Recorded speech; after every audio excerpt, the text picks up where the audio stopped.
Historically, the State of the City address has been done on weekday mornings at City Hall or at Plymouth businesses. Because of that, many that are here today haven't been able to attend. And I'm thrilled to bring this address to a wider audience. And for those who weren't able to make it here today, CCX Media is also recording this address to watch later. This setting is so fitting because today is what it's all about. It's about community. It's great to see everyone coming together with neighbors and friends once again. As a city, we've remained strong, and we look forward to continued positive momentum in the years to come. In this address, I want to share a few city highlights from the past year and tell you about a handful of projects on the horizon. Speaking of highlights, we're absolutely thrilled to welcome you to the new Plymouth Community Center, which opened the beginning of January of this year. Right now, we're in the active wing of the facility, which is the first of two phases in this major renovation and expansion project. Since opening, use of the active wing has exceeded expectation, with more than 142,000 visitors in the first 3 months of operations. By the end of March, 19,000 tickets were sold for kids to enjoy our wonderful indoor playground, the Cube, also known as the Kids' Ultimate Backyard Experience. With the temperature-controlled environment, the indoor walking track above us has been a remarkably popular attraction at the PCC, along with pickleball and other sports here in the gym. While we're pleased with this project thus far, we greatly look forward to the completion of Phase 2, which is currently under construction. This phase features education and event wings, which are set to open mid-July. With the art gallery already open in use and currently hosting the beautiful Primavera artwork and other amenities featuring coming to the PCC include classrooms, a renovated ballroom, deck area, renovated black box theater, esports room, and general meeting rooms. We can't wait to cut the ribbon and welcome you to a fully completed Plymouth Community Center. Another keystone of our award-winning park system is the Northwest Greenway Pavilion, which was completed last summer. With sweeping views of Elm Creek wetland, the pavilion is proving to be a popular sport for gatherings, events, and weddings. And adjacent to that pavilion is our unique challenge course, which provides a ninja-like obstacle course for ages 13 years and older. While most types of playgrounds are made for younger kids, we're proud to offer this one-of-a-kind experience geared toward teen and older users. For the Greenway itself, the next segment is scheduled for construction in 2024. It will connect the trail across Juneau Lane, which will offer the final linear section of the Greenway. At that point, the trail will be complete, from Lake Camelot on the east to the Elm Creek wetland on the west. This has been a 20-year project in the making, and it will finally be complete. Of course, Plymouth continues to offer a range of fun activities and events for the community. In this summer, we look forward to some pretty cool things that are for our residents to get out and enjoy. In July, the Hildy Performance Center welcomes a new type of live show at the Hildy. Concert promoter Sue McLean and Associates presents Party in the Park, a 2-day concert featuring Gary Clark Jr., Cold War Kids, Kelsey Ballerini, the band Perry, and more. Also, July will bring the 50th anniversary of Music in Plymouth, marking 5 spectacular decades of our community's signature event, which is held in partnership with our Plymouth Civic League. Summer in our city wouldn't be the same without music in Plymouth, and we look forward to seeing everyone out at the Hildy for this special occasion. Financially speaking, the city remains a strong position. Residents receive great value for the tax dollars in Plymouth, and we are proud that Plymouth continues to have the lowest tax rate of Hennepin County cities with populations of 45,000 or more. While investing in equipment and facilities is necessary, the city maintains a tradition of conservative debt management. Plymouth has continued to pursue early debt repayment as a tool for long-term savings. And the city just completed early repayment of another bond issuance earlier this year, which was set to mature in 2025. We finished repaying bonds issued for the Plymouth Public Safety Building 3 years ahead of schedule, which saves $94,000 in interest for our taxpayers. In the past 3 years alone, Plymouth has completed early repayment of 3 different bonds and have saved taxpayers nearly $300,000 in interest payments.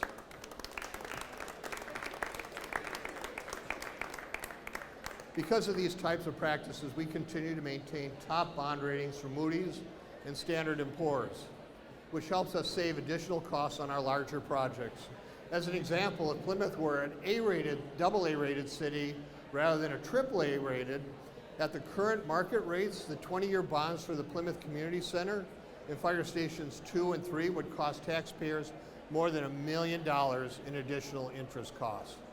While the city continues a tradition of staying fiscally responsible, we have also been focusing on redistricting, which is required every 10 years following the federal census.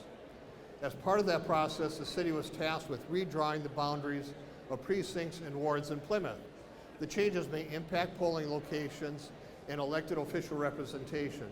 As we head into a new election cycle, it will be important for residents to visit mnvotes.org and learn their current precinct and polling location. Updated information should be available mid-May. While Plymouth has been growing rapidly for some time, the rapid growth that we've experienced in recent years is slowing as we run out of undeveloped land. Because of this, we continue to shift our focus to redevelopment with projects that revitalize and reimagine the already well-established areas of Plymouth. An example is the Four Seasons Mall site in eastern Plymouth. Last year, after a second development proposal fell through, the city purchased the site to secure it for future transit-oriented development. Our staff solicited proposals, and we are currently working with the developer on a mixed-use concept. The developer held a neighborhood meeting earlier this month, which allowed the surrounding area to learn more about the project and provide input. Another project we're proud of is Valor Place, a 2-unit development that provides affordable housing for our U.S. military veterans, which was completed last year. Owned and managed by the Plymouth Housing and Redevelopment Authority, the rental units are available to veterans and their families who meet income limits and other eligibility requirements. We are appreciative of Charles Cudd and those who partnered with us to donate resources to help make this project possible. The team spearheading development and redevelopment in Plymouth has also undergone significant changes with the creation of the Community and Economic Development Department. Former Economic Development Danette Parr now leads the department.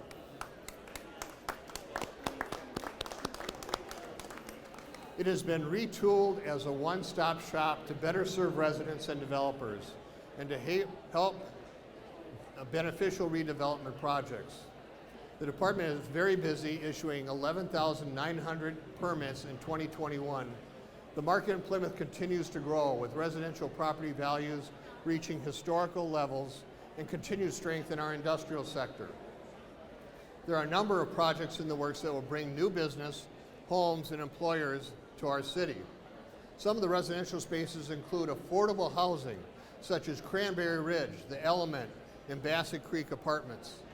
Other projects include businesses like Mulligan's Indoor Golf and Brew Park, an indoor park and restaurant set to open this summer. I'm sure you've noticed that Dundee Nursery is no longer on Highway 55. My wife and I have bought our plants there for over 20 years. And like you, we need to figure out pretty quick where we're going to go out and buy them this year.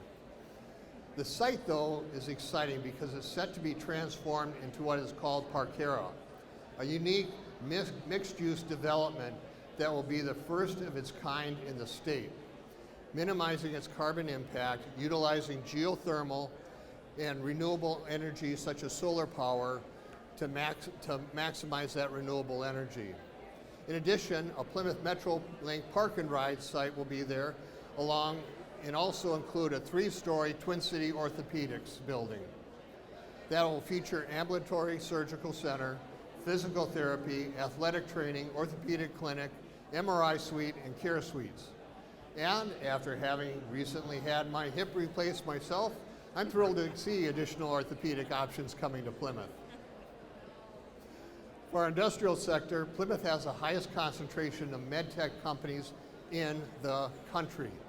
We're referred to Medical Alley as the epicenter of med tech. Recently, Silk Road Medical, which is headquartered in Sunnyvale, California, near San Jose, was looking to expand. They did a nationwide search and selected Plymouth for their new location. Silk Road Medical is creating an innovative, less invasive procedure for stroke prevention. The new Plymouth facility combines office with physician training lab, research and development, spaces, and manufacturing and distribution capabilities, all under one roof. The company's expansion brings approximately 70 high-paying jobs to Plymouth, with more growth anticipated in the future. And to support development of homes and businesses, Plymouth places a high priority on infrastructure, and that's where our outstanding Public Works Department comes in. Things like top-notch roads, bridges, sewer, and water are crucial to maintain our city's high quality of life. Our hardworking maintenance crews do a great job taking care of our city. And last fall,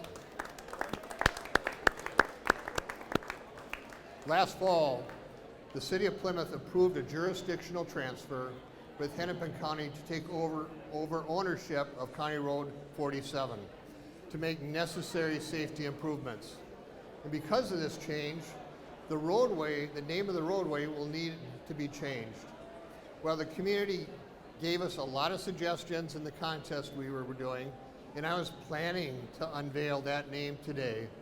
We have opted to work with the Plymouth Historical Society and other stakeholders in the community to do more research about the history of our area first.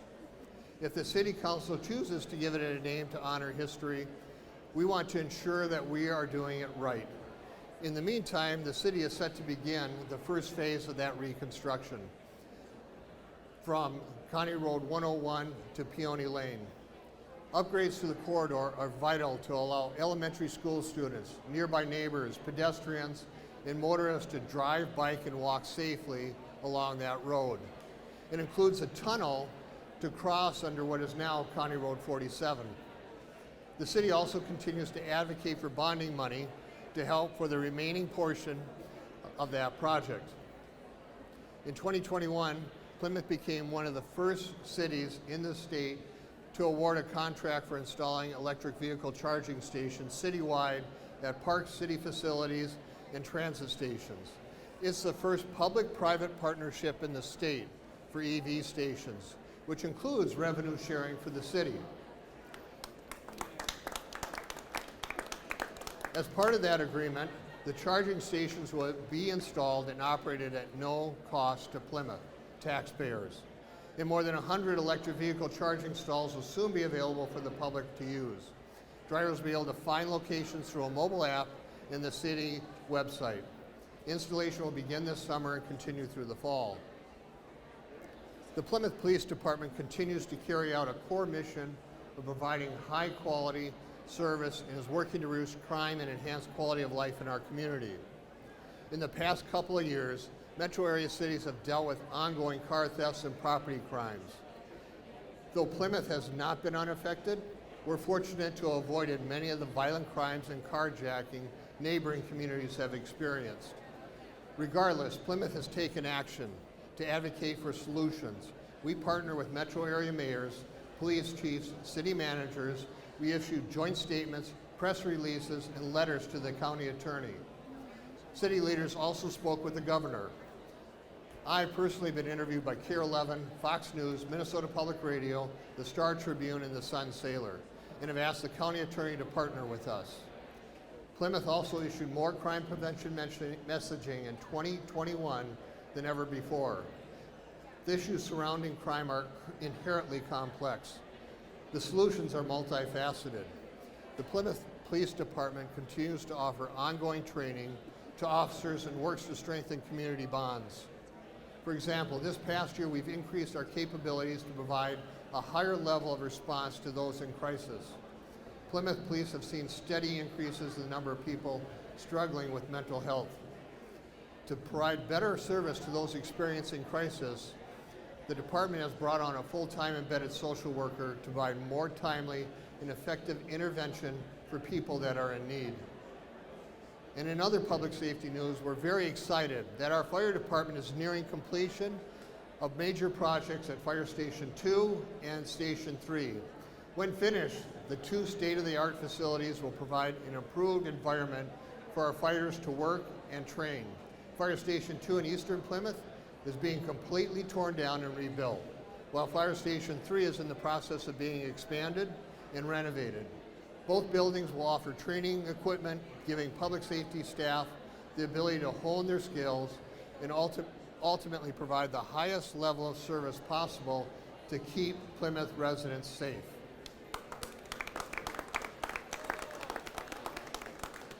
Aimed at enhancing the city's overall public safety and emergency preparedness, the transformed stations will allow the fire department to continue transitioning to a blended staffing model that features 24/7 staffing in addition to our part-time on-call firefighters.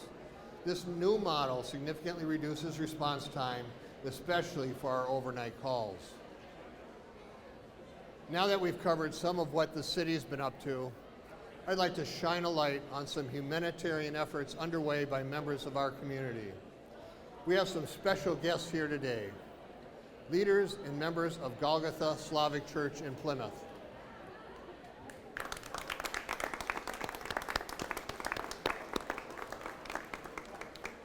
A few weeks ago, myself, our city manager, and police chief met with Pastor Ivan Simonovich, Pastor Vladimir Osenyuk, Vladimir Lisyuk, and Serge Zadovisky to learn about the church. They have about 700 members, half come from Ukraine, and the other half come from countries surrounding Ukraine. It's a war-torn country, we all know about it. We learned that in that church, everybody has family or friends or somebody they know in Ukraine that are working hard to assist. They're either fighting Russia or they're fleeing the battle. Some of those that they have worked with to deliver much needed food and medical supplies have been killed in that effort. They have a great need for financial support to purchase food and medical supplies. They have a mission center that is east of Odessa, about 40 miles from the Black Sea. And from that mission center, they have established relationships with other sister churches in Ukraine. This created a well-established network to offer direct support to friends, partners, and families in Ukraine. There are also people from the church traveling to assist. Lead pastor Ivan Simonovich recently flew to Belarus to assist in getting aid to people in Ukraine and helping refugees find a way out, along with the church's mission director, Andrew Molosinki, who has been also traveling to Ukraine, Poland, and Germany. Families have already begun arriving from Ukraine and are here in our community, and many more will be arriving in the near future. Plymouth is a very welcoming city, so please join me in welcoming our first refugee family over here to our community.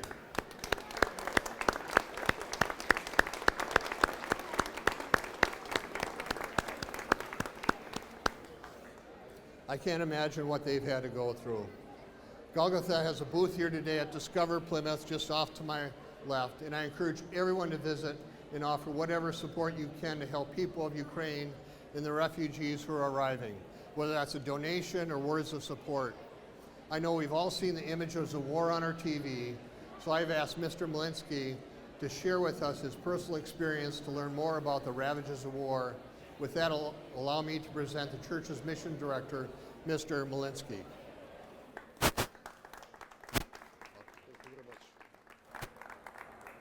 Hello, everybody. My name is Andrei. More close. My name is Andrei Malinsky, and I represent of our church here in Plymouth. I'm a missionary director, and we do missionary to Ukraine since 2014.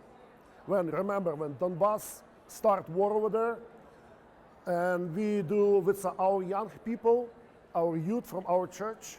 They're Americans, they're born here, but they speak two languages because we teach them.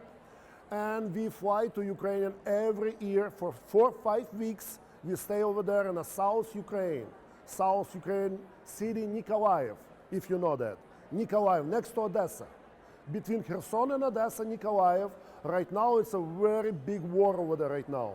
Fight every day missiles, rockets put over there in my town. Even this night I received a video, very horrible situation. So, lots of immigrants move out from, not immigrants, refugees, I'm sorry, I was immigrant. Refugees move from Ukraine. This week I just fly from Germany, and Wednesday I come back to Minnesota. You saw a picture of my father, me and my father. I take care of my father because his house was destroyed from Russian missiles. He didn't want to go to America, he doesn't speak, he's 85 years old. And he told me, I don't wanna, but I'm homeless right now. He called me, what me to do, and I take care of him. He in Germany right now, in a safe place, praise God. I was in American embassy, we start to process his visa to move to my home. I have 8 children, 4 boys, 4 girls, very happy. We live here 26 years. It's a blessed place in the world. Really, guys, we very appreciate. It's a big honor to us to be here, invite us. It's a big honor. I very thank you. So now we have a situation. Past week, we accept 2 families. One family, 7 children, you see them, and another family, 11 children. They just came our community, our church, in the Plymouth Church, and we expect more families coming. It just started. It's just beginning. We want to help. So 2 needs, 2 big needs we needed. First of all, our church support airplane tickets. It's very expensive, very expensive. So $13,000 one family, $11,000 another family. Our church help. We have donation. Our brothers, sisters, with donation, we help. Another needs, big needs, it's a housing. It's a housing. Today another family not coming here because in Mexico they stayed 3 days and kids got a stomach ache. You understand what that means? Different water maybe. So they not came and they have a little problem, but more family next week coming. Next week coming. It's just only our community in a Plymouth church. But we have another community. We have Baptist community in Shakopee Church. We have Orthodox community, Jewish community, everybody except lots of families. It just started. So, need help? Please help us. Please help to these poor refugees, and God bless you. Thank you very much.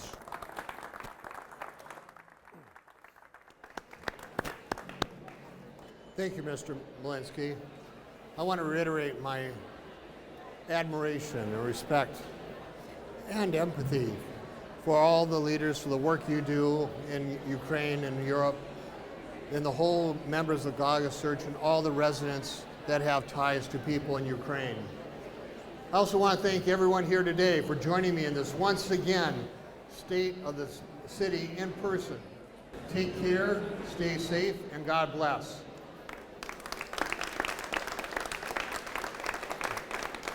And now I'm going to hand the mic over to CCX Media's Dave Kaiser, who's going to do a little bit of Q&A with me about a little more follow-up from today's State of the City.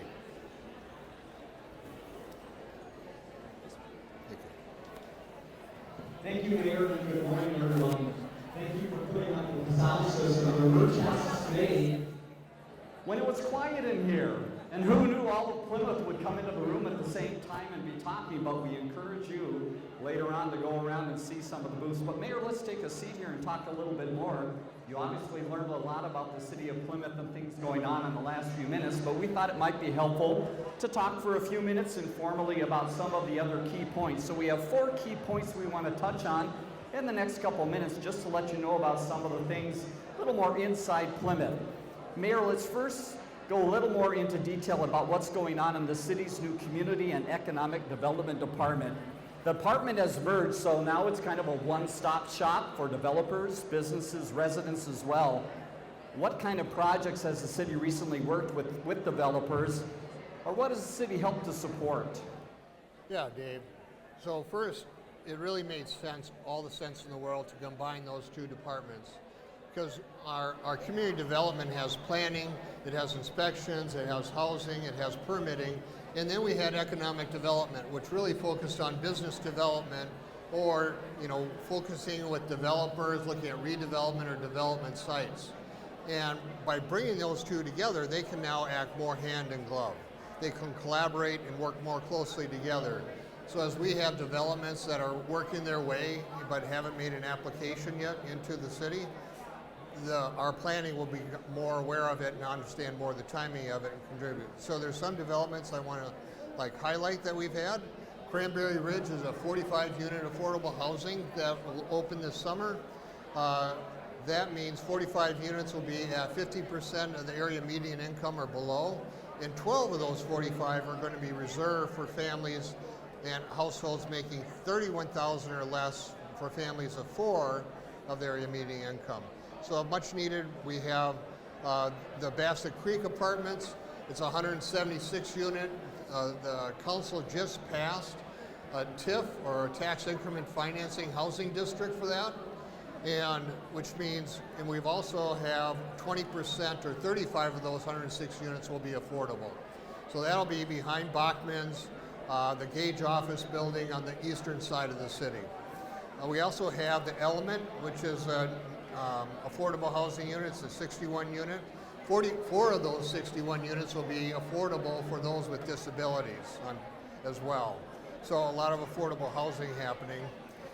And then some new projects that are coming online. I mentioned the Four Seasons Mall site, and we're making progress with the developer. Hopefully we'll see an application soon for a mixed-use site there. But also the Prudential site it's a 75-acre site. It's just in the very, very initial phases of where that's at. But the building is proposed to be demolished, 75 acres. There's 6 intersections that'll need to be changed in there to accommodate the growth that'll happen there. 5 of those 6 intersections are owned by the county. The dollar amount to change those intersections around, we're estimating anywhere from $5 to $10 million. But the county has told us they don't have any money to make those improvements. So in order to keep those, safety is paramount. We need to make sure those intersections work well and that everyone stays safe. So we don't want that to fall on Plymouth taxpayers' shoulders. And so we have a bill at the legislature that Representative Cleavorn has brought to the House. In fact, the city manager and I recently were testifying at the Property Tax Committee for the Senate and on behalf of that bill to have the development, as part of its development, fund that cost instead of the city fund that cost. So those are just some ways where having our economic development working on those future plans and our planning makes a whole lot of sense. Definitely a busy department, and one of the great things that's happened as well is technology has helped. So certainly going to the city's website, plymouthmn.gov, you can find out more and get into a lot of those workings of that department that way. I know you mentioned a little earlier about infrastructure and saving dollars. Let's highlight that a little bit more. Tell us about these projects that are going on, and with ongoing inflation, interest rates going up, how much more would it have cost today to start some of these projects that are already underway and some finishing up? Big change. Big changes. Everybody knows inflation costs and construction costs are going up big time. If we were to build this community center today, it would cost 25% more than it did when we built it. When we look at our 2 fire stations, those 2 fire stations would cost 30% more than what they did. Altogether, all the 2 fire stations in this community center would cost $20 million more that our city taxpayers would have had to pay. In fact, for the bonding for this building, we got a 20-year fixed rate of 1.66%. For our 2 fire stations, we got a 20-year fixed rate of 1.68%. If we were going to go out to the market today and try and do the financing for those bonds, it would be almost double what we paid for them. In fact, if you look at the projects approved now, market interest rates would be probably over 3% right now. with inflation construction costs, here's the way to appreciate it. Just the debt service or our mortgage payments on all those buildings would be 1.7 million more a year that we'd have to make, and over the course of that 20 years, it'd be 34 million more. So we're really glad 2-3 years ago we decided to do these projects. Moving ahead, timing worked out well. Just want to let you know, once we're done here, the mayor and some of the council members are going to be right over here, so you're welcome to stop by and ask some more questions that you might have and find out a little bit more about the great things happening in the city. You've talked a little bit about development, and I'm sure it might be helpful for the residents to know, how does that equate to helping out the tax rate for residents? Right, Dave. So there's a lot of confusion when we start talking about tax base and tax rates, and when our city manager, Callister, makes that financial presentation and everybody's like confused by the time he's done. But the tax base, right now, Plymouth has a tax base of $16.6 billion. So why it's important is how much city tax you end up paying is taking the value of your home divided by that 16.6 billion. So if we can make that 16.6 billion more and increase that denominator, that means the amount you pay will become less of the city tax. So that's why it's important. So there's a couple of things with that. So as we add in these future developments, we begin expanding. A lot of our tax-based growth has been in the single-family homes, in those residential developments. But with that coming to a stop in the next few years because we're going to run out of land, that's why it's so important to look at redevelopment efforts in there. The other component of it is who pays the taxes. So the tax base, 74% of Plymouth's tax base, 74% of Plymouth's total market value is residential. But even though it's 74%, Plymouth residents only pay 63% of the taxes. So how's that happen? That's because Minnesota statute, Minnesota state states in law what those tax rates are for businesses and residents. Because we have such a large and commercial industrial base here in Plymouth, they make up 17% of the total market value, but they pay 28% of the total tax.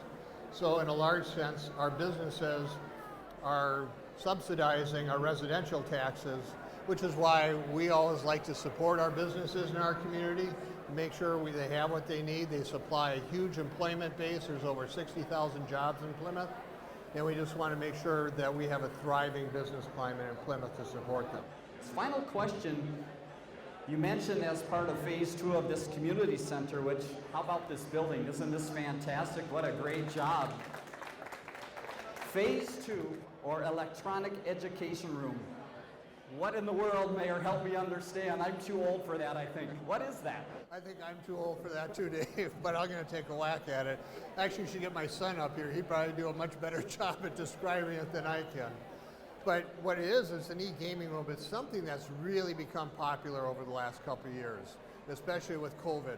It's a room where you're going to be able to come and do video games, but play with people across the world, across the country.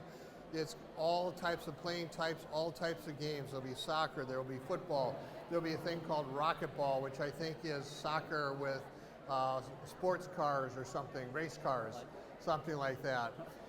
It's also become a huge spectator sport.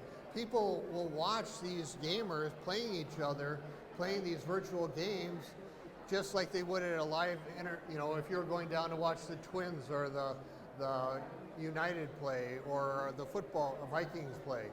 Same kind of thing, except you're watching gamers instead of watching the teams play. So it's a hugely popular, it's growing big in popularity. We're excited to put this out there, see where the trends, where that market moves, and just another way we can provide a support for our community. I want to thank everyone for coming out today. This event was actually planned for 2020. We were going to do this in 2020. And if I remember, there's a reason why we canceled it. I can't quite remember, but the COVID thing. So we're really excited that this year, in 2022, we could finally bring this event, open it up, let people, all our residents discover all the different components of Plymouth. So everyone enjoy yourself, and thank you for coming out today.